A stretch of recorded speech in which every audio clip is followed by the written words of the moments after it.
வணக்கம் மக்களே. இன்னைக்கு செம்மையான ஒரு வேலை வாய்ப்போட தாங்க நான் வந்திருக்கேன். அதுவும் அரசு வேலை வாய்ப்பு.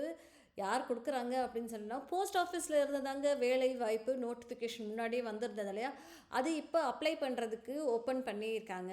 ஸோ தொடர்ந்து இந்த வீடியோவை பாருங்கள், எப்படி அப்ளை பண்ணுறது, என்ன டீட்டெயில்டாக சொல்லியிருக்காங்க அப்படின்றது உங்களோட நான் ஷேர் பண்ணுறேன். மறக்காமல் ஸ்கிப் பண்ணி பாருங்கள். அதுக்கு முன்னாடி என்னோட சேனலை சப்ஸ்கிரைப் பண்ணாதவங்க ப்ளீஸ் சப்ஸ்கிரைப் பண்ணிக்கோங்க. இல்லைப்பா எனக்கு இதெல்லாம் தேவைப்படாதுன்னு நினச்சிங்கன்னா உங்கள் ஃப்ரெண்ட்ஸோடையும் ஷேர் பண்ணிக்கோங்க, சரிங்களா? வாங்க வீடியோக்குள்ளே போகலாம். இது யார் ஆர்கனைஸ் பண்ணுறா அப்படின்றது இந்தியன் போஸ்ட்டோ தாங்க, சரிங்களா? ஸோ டிபார்ட்மெண்ட்ஸ் ஆஃப் போஸ்ட்டுன்னு சொல்லி கொடுத்துருக்காங்க. போஸ்ட் ஆஃபீஸ் தான் கண்டக்ட் பண்ணிகிட்ருக்காங்க.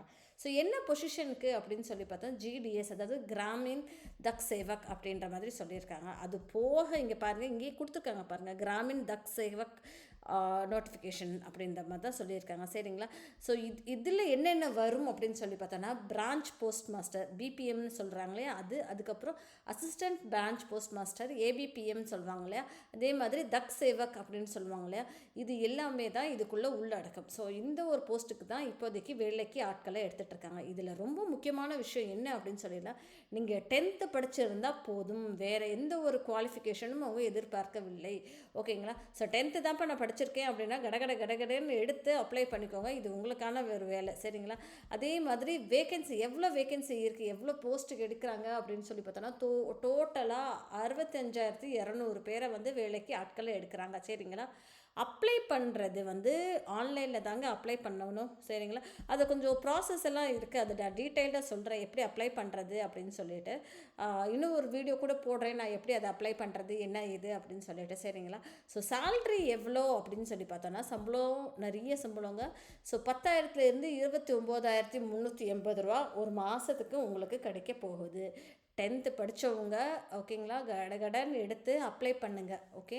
இது வந்து ஒரு நல்ல ஒரு ஆப்பர்ச்சுனிட்டி தான் நமக்கு, சரிங்களா? ஸோ இது எப்படி ரிஜிஸ்ட்ரேஷன் பண்ணணும் அப்படின்னா கீழே ஒரு லிங்க் கொடுக்குறேன் இல்லையா, அந்த ஒரு லிங்க்கில் போய் ஃபஸ்ட்டு நீங்கள் போய் ரிஜிஸ்டர் பண்ணிக்கோங்க. உங்களோட ஒரு மொபைல் நம்பரோட ஒரு இமெயில் அட்ரெஸ்ஸு, இது ரெண்டுமே ரொம்ப முக்கியம், ஓகேங்களா?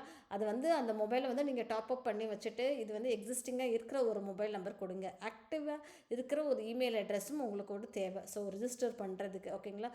ஒரே ஒரு ரிஜிஸ்ட்ரேஷன் தான் அலவுடு, மல்டிபிள் ரிஜிஸ்ட்ரேஷன் பண்ண முடியாது. ஒரு ஆள் ஒரு தடவை தான் ரிஜிஸ்டர் பண்ண முடியும். இல்லைப்பா நான் நேற்று ஒரு ரிஜிஸ்ட்ரேஷன் இன்றைக்கி ஒரு ரிஜிஸ்ட்ரேஷன் அப்படிலாம் பண்ணக்கூடாதுங்க.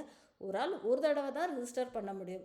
ஸோ ரிஜிஸ்டர் பண்ணுற இடத்துல நீங்கள் வந்து உங்களுடைய ஒரு ரீசெண்டாக எடுத்த ஒரு ஃபோட்டோ வந்து தேவைப்படும். அதே மாதிரி ஒரு உங்களுடைய சைன் அதுவுமே இங்கே தேவைப்படும், ஓகேங்களா?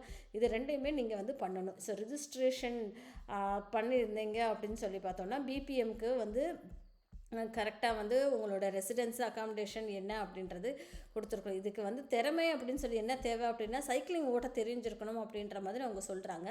இன்னொரு தடவை அவங்க கிளியராக சேலரி கொடுத்துருக்காங்க. பிபிஎம் அப்படின்ற ஒரு ரோலுக்கு 12,000லேருந்து 29,380 ரூபா, அதே ஏபிபிஎம்ன்ற ரோலுக்கு 10,000லேருந்து 24,470 ரூபா அப்படின்ற மாதிரி சொல்லியிருக்காங்க, சரிங்களா? ஏஜ் லிமிட், யாரெல்லாம் வயது வரம்பு எது வரைக்கும் அப்ளை பண்ண முடியும் அப்படின்னு சொல்லி பார்த்தோன்னா 18 வயசில் இருந்து மேக்ஸிமமாக 40 வயசு வரைக்குமே அப்லோட் பண்ணலாம் அப்படின்ற மாதிரி சொல்லியிருக்காங்க. இவங்க எல்லாருமே அப்ளை பண்ணலாம் இதுக்கு அப்படின்ற மாதிரி சொல்லியிருக்காங்க.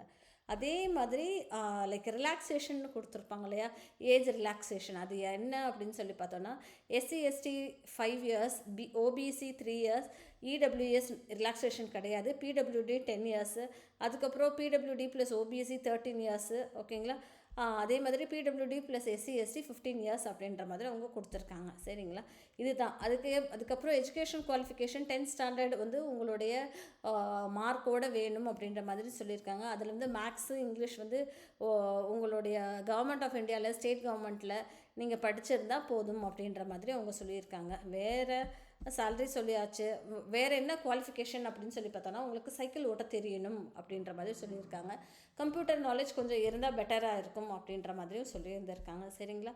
அது போக இந்த ஒரு நோட்டிஃபிகேஷனை கீழே நான் டீட்டெயில்டாக கொடுக்குறேன், ஓகேங்களா? இதை நீங்கள் பாருங்கள். இதுக்கு வந்து எக்ஸாம் எல்லாம் எதுவும் கிடையாதுங்க, கட்டணமும் எக்ஸாமும் இல்லை, சரி அப்படின்னு சொல்லி என்னென்ன சப்மிட் பண்ணுற மாதிரி இருக்கும் அப்படின்னு சொல்லி பார்த்தோன்னா mark sheet, identity proof, caste certificate, PWD certificate, EWS certificate, transgender certificate, date of birth, அதுக்கப்புறம் மெடிக்கல் சர்டிஃபிகேட்டு, அப்போ அவ்வளோதான். அப்புறம் இதுதான் இப்போதைக்கு அவங்க கேட்டிருக்காங்க. வேறு எதுவுமே பெருசாக அவங்க வந்து மென்ஷன் பண்ணலைங்க. இவ்வளோ இருந்தால் மட்டும் போதும். நீங்கள் அப்ளை பண்ணுறப்போ இந்த டீட்டெயில்ஸ் எல்லாமே கலெக்ட் பண்ணி வச்சுக்கோங்க. எடுத்து நீங்கள் வந்து கலெக்ட் பண்ணி வச்சுக்கிட்டு ஒவ்வொன்றா நீங்கள் வந்து அப்ளை பண்ணீங்க அப்படின்னா உங்களுக்கு டெஃபினட்டாக ஹெல்ப்ஃபுல்லாக இருக்கும். சரிங்களா? ஸோ இதை லிங்க் நான் கொடுக்குற ரிஜிஸ்ட்ரேஷன் எப்படி அப்படின்னு கேட்டிருக்காங்க இல்லையா?